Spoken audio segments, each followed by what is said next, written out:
Niki mbona ko ibintu byabaye ibindi kwa nitegereze ko ndarangiza mu mihanda nkabona imodoka zatemvye, narangiza mu bibaya nkabona amato yazamye, ndabona abantu benshi barimo biruka cyane bashakisha babo, ndiko ndabona abavyeyi babuza abana, ndiko ndabona abagabo babuza abagore, induru zavuze simamenye ikintu cyabaye. Reka rero nyarukire hariya mu Buyenzi tubaza bacu ko byagenza iwabo. Mumva nga abavyeyi baje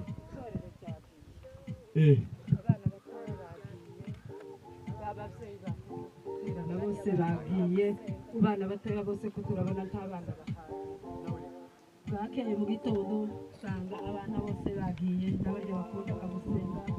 None ubu tubariza mu bindi bihugu niba hari abantu bakihari cyangwa reka twongere tubaze mu Ruyigi, ndabona ibintu bitameze neza. Abavyeyi hano bavugije induru, tubaze hariya mu Ruyigi twumve. Alo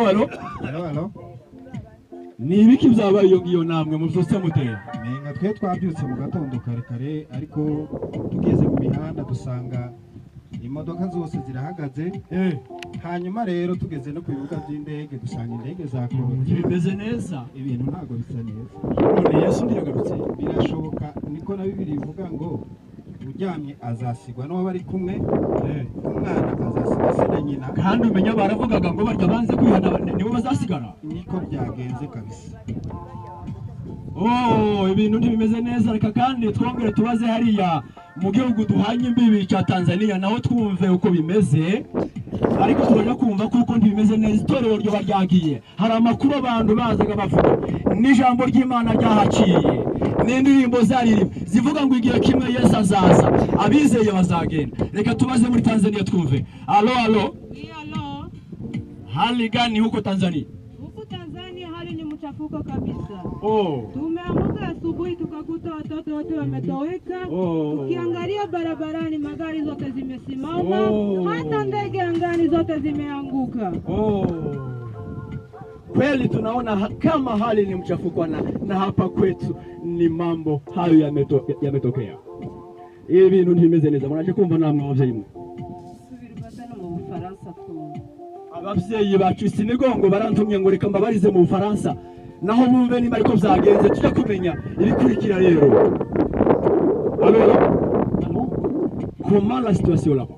Ici en France, ça ne va pas très bien. Nous sommes réveillés à 5 h du matin. Nous avons rencontré tous les véhicules dans la route qui sont arrêtés. Les avions ne volent pas. Les personnes sont en train de vagabonder par-ci par-là. C'est-à-dire les fidèles sont déjà partis au ciel. Nous sommes restés sur la terre. Mais ici, pensons qu'il y a l'enlèvement de l'église.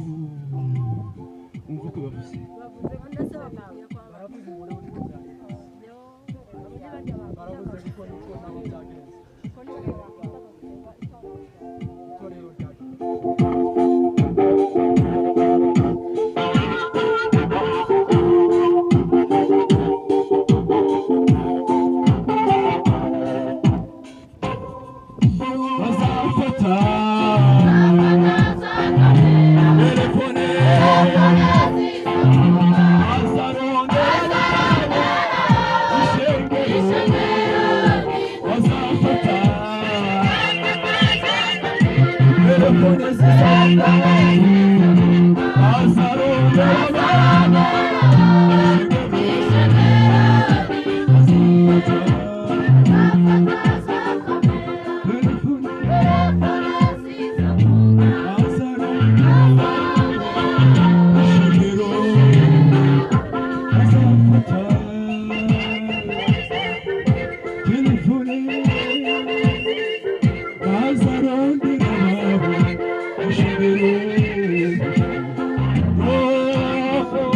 bazafata